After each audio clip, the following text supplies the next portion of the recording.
Hi everybody, today we're going to be talking about STOMPI. So STOMPI is your word order in Afrikaans. And it also is technically the parts of your sentences. So when we look at STOMPI, our S is our subject, our B1 is a hidden gem in STOMPI, it is our verb one. We have T, which is time, O, which is object, M, which is manner, P, which is place, another hidden gem verb 2, and then our I, which is infinitive. So our subject is who or what, our time is when, our object is who or what again, but slightly not the main character. And then we have M, which is our manner, which is how, place, which is where, and your infinitive, which is why. And then obviously your verbs are your doing words. So if we have a look at the example down below, ek eet in die oggend my ontbyt baie vinnig in die kombuis om vroeg te wees. Ek, which means I or me, is the who or what, so it's our subject. Then we look at our verb, which is eat, so it's to eat, it's our doing word. In die oggend, in the morning, that's the time it takes place. My ontbyt, my breakfast, that's the object. Baie vinnig, very quickly. In die kombuis, in the kitchen, that's where it's happening. Om vroeg te wees, to be early. So why are we eating breakfast in the kitchen? To be early. Okay. Then when we have a look at all our different parts, it's important to know what these words are in Afrikaans as well to be able to answer different kinds of questions.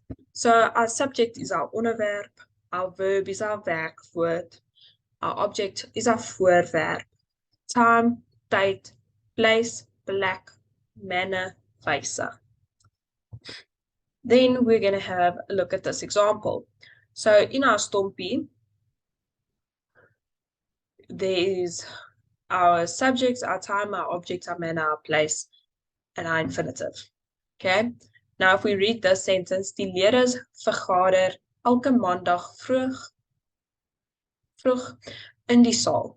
So the subject, die leerders, vergader is our verb. It means to assemble something. And elke maandag vroeg, every Monday early, is our time. And in die saal, in the hall, is our place. So now we have a look at this example. So now we know we've been told there's a subject, a verb one, a place, a time, and a manner. So we're going to have a little read here first, and then we're going to decide what everything is. So die onderwyser gesels lekker by die skool vandag. Okay. So die onderwyser, that is our subject. Okay, the teacher. Gesels is to talk. So that's our verb. Lekker is not nice or, yeah, in this case, nice, nicely. So that's our manner. By die school, by the school, vandag, today. So if we have a look at it, from what we know of stompie, our time's actually not in the right place. So that could be a question that they ask us here. They could ask us, correct the word order of the sentence. So if we have a look here, vandag, being our time, would actually, in fact, have to move to before lekker. Okay, because it's stompie. So our sentence should actually be, die onderwyser gesels vandag lekker by die skool. Okay.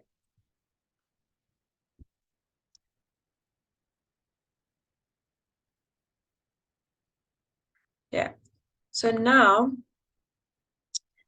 if we have a look at this sentence, it says, Musse het die venster van die huis vandag gebreek. So here, they've given us a sentence and our words are in brackets because the word order is not correct. So it's up to us to have a look at it, decide what is what, and rearrange it. So Musa het, So that's our subject, Musa. Het is our verb. Die venster, I would say, is our object. Van die huis would be our place. Vandag, our time. En gebruik, our verb to. So if we have a look at Stompie again, we have our subject, our verb 1. Now we need our time, so vandag. And then we need our object, die venster. Then our plek van die huis. And then gebruik, our verb 2. So this sentence should actually say, Musa het vandag die venster van die huis gebreek.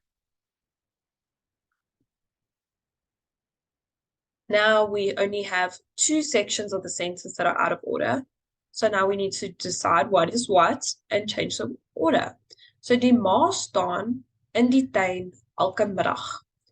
So die ma is our subject, staan is our verb, and die tuin is our place in the garden elke middag, every afternoon. That is our time. So die ma staan elke middag in die tuin because our time comes before our place. Now, if we have a look at this one, Anissa sal in die park die bal môre vinnig slaan. So Anissa is our subject. Sal is our verb 1. In die park would be our place. Die bal would be our object.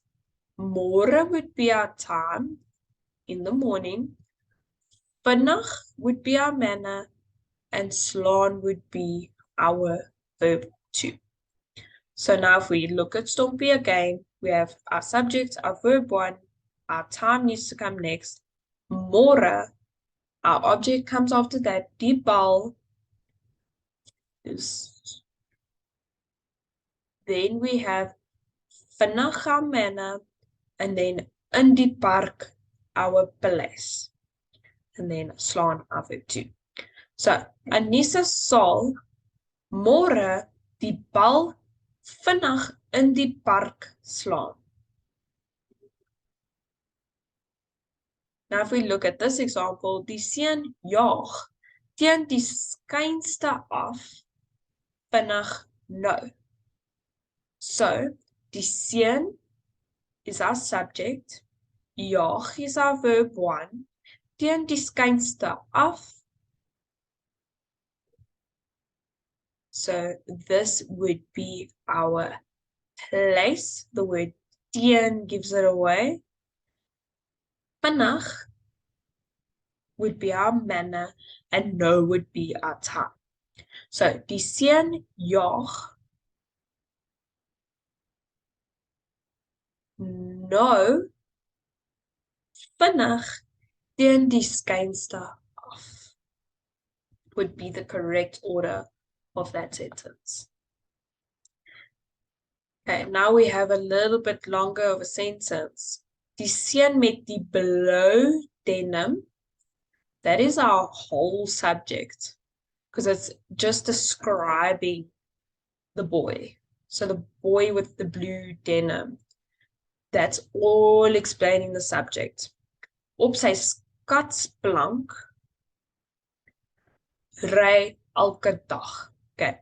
Op sy skatsplank is kind of, it's your place because it's on something. It's giving you a place. Ry is your verb and elke dag is your time. So our sentence should actually read, die seun met die blou denim ry elke dag op sy skatsplank. Then we have, die renosters se lewe in gevaar is. Okay, in gevaar is our manner. And us is our verb 1. So even if you're looking at the sentence and you didn't know what in gevaar was, In gevaar is your danger, is endangered. So, us, you can clearly see is a verb. So with a sentence like this, it would be easy to change the word order because you'd know your verb would have to go in between your subject and whatever. So this sentence should actually read, die renoster se lewens is in gevaar.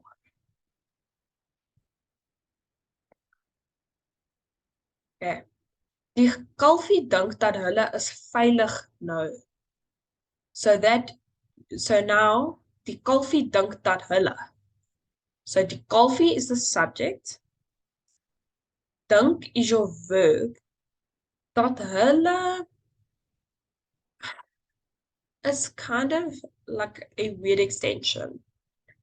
So you could think of this whole part here as your subject if you wanted to, but technically it's just the kalfie that's your subject, and this is sort of an extension of the subject. Then is veilig nou. So is your verb to, veilig means to be safe, and nou is your time. So die kalfie dink dat hulle is nou veilig is how your sentence should go. Lekker kos het geëet vandag ek. So already from me saying it, you should probably hear that the sentence is completely out of order. So now when we have a look at it, lekker, that's nice. So that is our manner. Kos, I would say is your object because food is an object. Het, verb 1 or 2, but looking at geëet, you should know that het is your verb 1 because geëet, or your verbs that have a ge in front of it, normally go at the end of your sentence, so that would be your verb 2. Vandag would be the time, today, and ek, I'm a person, I would be the main character in a sentence, for example. So, ek is your subject. So this sentence should actually read, ek het vandag kos geëet. Sorry, ek het vandag lekker kos geëet. So in this case, our lekker isn't our manner because it's not how we did something. Your lekker is actually describing your kos. So it's part of your object. So your lekker kos is your object. So that's something I personally pick up on in the moment, and something you would have to pick up on in the moment, because when you look at it, lekker in your mind is describing how something is done. But in this case, when I read it together and try to piece it together, I could pick up that lekker was actually describing the food and not how I ate the food. Okay, so that's an important thing to note with STOMPI. Okay, nou die springbok vinnig hardloop om weg van die luiperd te kry. So something sounds a little off to me there. So now I go and check it. Die springbok, okay, subject makes sense. Vinnig, that would be our manner. So our manner shouldn't be there. So that should be the first thing. Hardloop, that's a verb. So why is your manner before your verb? And om weg van die luiperd te kry. So your om and your ta should give away that it's your infinitive. So now we look at it again. Die springbok, now we need our verb. Hardloop, vinnig, om weg van die luiperd te kry. And there, that sounds a lot better. Now, this example. Volgende week, Pieter sal by die biblioteek om te lees uitneem boeke. Okay. Volgende week, that is your time, next week. Pieter, a name sounds like it should be a subject, so that's something to keep in mind. It's either your subject or your object. Sal, that's a verb. By die biblioteek, by the library, so that's your place. om te lees, that is your infinitive. Uitneem is a verb to take out, and boeke is your object. So now we can put it into a full logical sentence. Pieter sal volgende week boeke by die biblioteek uitneem om te lees. Another example. Kook lekker in die aand Tannie Susan kos vir haar gesin. Okay. Kook, that's your verb. Lekker can either describe something or it can be your manner. In die aand, in the evening, at your time, Tannie Susan, so that's a name, so we can assume that is probably going to be our subject. Kos, that would be our object. Vir haar gesin. Now that's something we haven't seen, is vir haar gesin.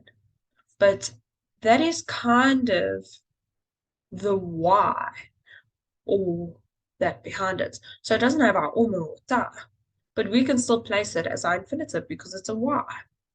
So Tannie Susan kook in die aand lekker kos vir haar gesin. Okay, so here the lekker is describing our kos again. It's not describing how she did it, so it comes before the object. So here are a few example questions that you could be asked in a test situation. So vraag 1, identifiseer die gedeeltes van elke sin soos gevra. Johan en sy sussie eet elke oggend spek en eiers vir ontbyt. So here they ask you to give the onderwerp, die voorwerp, and die werkwoord. So there they've indicated S, O, and V. So there, it's kind of helping you out for your second language because the S is going to be your subject, the O is going to be your object, and the V is going to be your verb. So if you don't necessarily know what it is, they're at least giving you a hint. So in this example, our onderwerp, Johan en sy sussie, going to be our onderwerp. Our voorwerp is going to be spek en eiers, so bacon and eggs. And werkwoord is going to be eat. Okay. Now for this one, if you want to do it yourself, feel free to pause. So 1.2, elke aand het ons aandete vir die siek beerman geneem. So, onderwerp. So, our subject, gisteraand, we're already starting with time. So, what is our subject? There is no subject. Or, het ons aandete vir die siekte beerman geneem. So, I would say there's no subject for the sentence, purely because it's not at the front of the sentence. I would rather say, ons aandete is your voorwerp, your object. Our dinner is more your object. Then your werkwoord 1 is your het. Your tyd is gisteraand, last night. Your voorwerp, we said ons aandete. And then your werkwoord 2, is geneem. Okay, the only other werkwoord there is. So here is another example. So, die luiperd bure se proei hoog in die boom om te keer dat ander diere dit steel. So, subject is going to be die luiperd. Werkwoord is bure sy proei. Nou, bure, sorry. Then voorwerp sy proei. Plek in die boom en infinitief om te keer dat ander diere dit steel. Okay, so your omte indicates that there onwards is your infinitive because that's always the last thing in the sentence. Okay. Then here they say, herskryf die volgende sinne in die corrective order. So this is what we've been doing where they give you brackets and they tell you, they ask you to put it in the correct order. these questions are at least nice because they've labeled them. So they told you this is your subject, this is your verb, this is your manner, and they're just asking you to put it in the same order. So if you want a little bit of practice or you want to get a better feel for the language and how things sort of sound, these would be good questions to do, but these won't necessarily be ones that you get in a test or exam situation, unfortunately. Yeah, so that is the end of Stompy. I hope you all enjoyed and hopefully learned something. Thank you.